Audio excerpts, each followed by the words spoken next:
मैं जो कह रहा हूँ उसको ध्यान से सुनिएगा। एक स्टूडेंट ने कमेंट किया कि नीट के एग्जाम में अब 4-5 दिन ही बचे हैं। आपको पता है कि 4 मई 2025 को आपका नीट का पेपर होने वाला है। और स्टूडेंट का कमेंट क्या आ रहा था कि सर मेरा 300 से मार्क्स ऊपर ही नहीं आ पा रहा है, मॉक टेस्ट दे रहा हूँ, तो क्या करना चाहिए मुझे? अब देखिए, अगर आप चाहते हैं कि मैं इस क्वेश्चन का आंसर दूँ जो आपको हेल्प करे, तो आपको पहले ये समझना पड़ेगा आपके एग्जाम में बचे हैं 5 दिन। तो कुछ भी हवाई बात मैं नहीं कर सकता क्योंकि मैं एक टीचर हूँ, मोटिवेशनल स्पीकर नहीं कि मैं कुछ भी बोल के आपके मन में कुछ भी भर दूँ। देखिए, ये जो प्रॉब्लम है ये आपकी तैयारी का नहीं, ये आपके साइकोलॉजिकल प्रॉब्लम है। क्योंकि एग्जाम जैसे पास आएगा तो आप सबको डर लगता है। मुझे भी लगता था, आपके जो जो भी टीचर होंगे उनको भी लगता। देखिए, अब जो आपके पास टाइम कम बचा हुआ है, 5 दिन बचे हैं और आपका स्कोर इतना कम,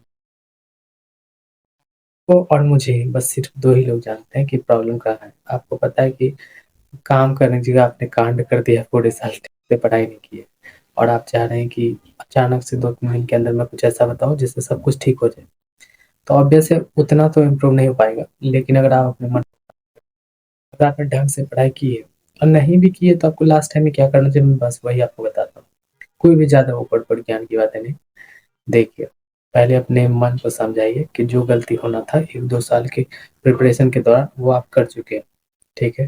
अब आपके पास बस एक ही रास्ता है कि अगर आप अपने डर पे काबू कर लेते हैं और जो इम्पोर्टेंट क्वेश्चन है उससे इम्प्रूवमेंट ला सकते हैं। और दूसरा कोई रास्ता नहीं, चाहे आप 1 वीडियो देखें, 10 वीडियो या 1000 वीडियो देखें। आपको तो मेहनत करना ही पड़ेगा। अगर आपका सपना है तो आप ड्रॉप लीजिए, वापस से मेहनत कीजिए। लेकिन अभी जो आपके पास 4-5 दिन है, आपको अपने पोटेंशियल तक पहुँचना चाहिए। आपको देखना चाहिए आप में कितना दम है, ठीक है? और रिवाइज़ कीजिए तीनों सब्जेक्ट का। अगर 300 मार्क्स आ रही है तो बहुत काफ़ी कम मार्क्स है, आप समझ ही रहे हैं मेरी बात। क्योंकि बायो सिर्फ़ आपका 360 मार्क्स का होता है, तो बायो, फिज़िक्स, केमिस्ट्री 4-5 दिन बचा है। अब फालतू का वीडियो देख के टाइम वेस्ट मत कीजिए। अपने डर पे काबू कीजिए, क्योंकि आप जितना जल्दी,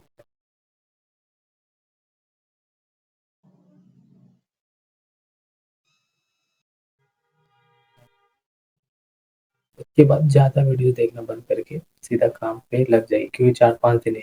अगर अपना टाइम वेस्ट करेंगे तो टीचर्स का तो कुछ नहीं जाएगा। पर ये सिर्फ़ आपका नहीं, बहुत सारे,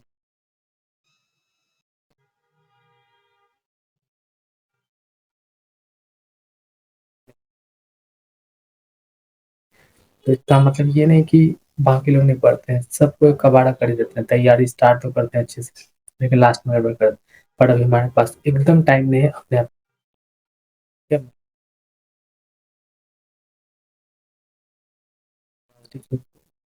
क्या कर सकते हैं उस पे ध्यान दीजिए। क्या जो होना था वो हो चुका है, 4-5 दिन बचा है, उसके बाद अगर कोई प्रॉब्लम आता है तो आप बताइए, मैं उसके हिसाब से आपको गाइड करूँगा। लेकिन अभी जो आपके पास 4-5 दिन बचा है उसमें आप पीवाईक्यूज़ खोलिए बायो का, ठीक है? फिज़िक्स का, केमिस्ट्री का जो ईज़ी चैप्टर है, जो आपको लगता है आप कर पाएँगे, ठीक है? तो वहाँ से सिर्फ उसी पे फ़ोकस कीजिए और दूसरा कोई रास्ता नहीं। देखिए, मॉक टेस्ट तो आपको सिली मिस्टेक करने से बचाता है। मैं आपको ये बिल्कुल नहीं बोलूँगा कि आपका एग्ज़ाम है तो आप मॉक टेस्ट मत दें। मैं जानता हूँ कि मॉरल डाउन हो जाएगा, आप जैसे टेस्ट देंगे, आपको लगेगा, आपको तो इतना डर लगा होगा टेस्ट नहीं दिया जा रहा होगा, क्योंकि अगर इतना कम मार्क्स आ रहा है तो। लेकिन दूसरा कोई रास्ता नहीं, आपको अपने डर पे जीतना पड़ेगा। क्योंकि देखिए, बहुत लोग नहीं कर पाएँगे, मैं आपको साफ बताता हूँ, वो डॉक्टर भी नहीं बने। क्योंकि जब आप डॉक्टर बनेंगे तो आपके सामने कोई तरफ रहा होगा, अंतिम सांस लेगी, सेम आप अपनी लाइफ भी नहीं बचा पा रहे हैं, वैसा ही केस है। तो आपको मॉक टेस्ट देना ही पड़ेगा। किसी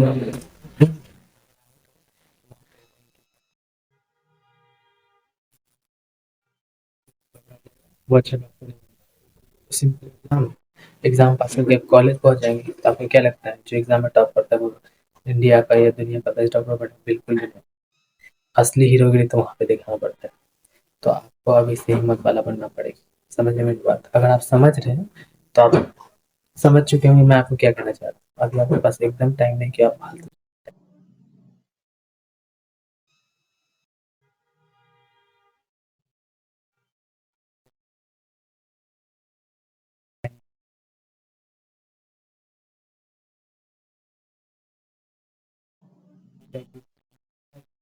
से बिल्कुल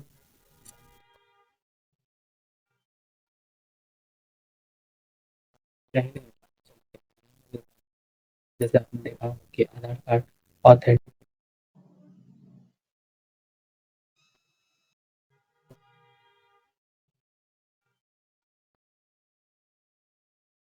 पहले से अवेयर रहेंगे, तो अब क्या ही कर सकते हैं, आपको अपडेट रहना पड़ेगा, दुनिया ऐसे ही चल रही है। फिलहाल टाइम कम है, फालतू चीज़ पे ध्यान मत दीजिए, अपने आप को पॉजिटिव रखिए कि जो होना होगा, ठीक है, वो तो होके ही रहेगा। और एक शायर ने एक बात कही थी, अब वो बात क्या कही थी मैं आपको उसका क्रक्स बता देता हूँ क्योंकि मुझे वो शायरी याद नहीं आ रही। उन्होंने कहा था, फिक्र होनी की नहीं अनहोनी की करनी चाहिए, पर अनहोनी तो होनी ही नहीं वाली, तो फिक्र किस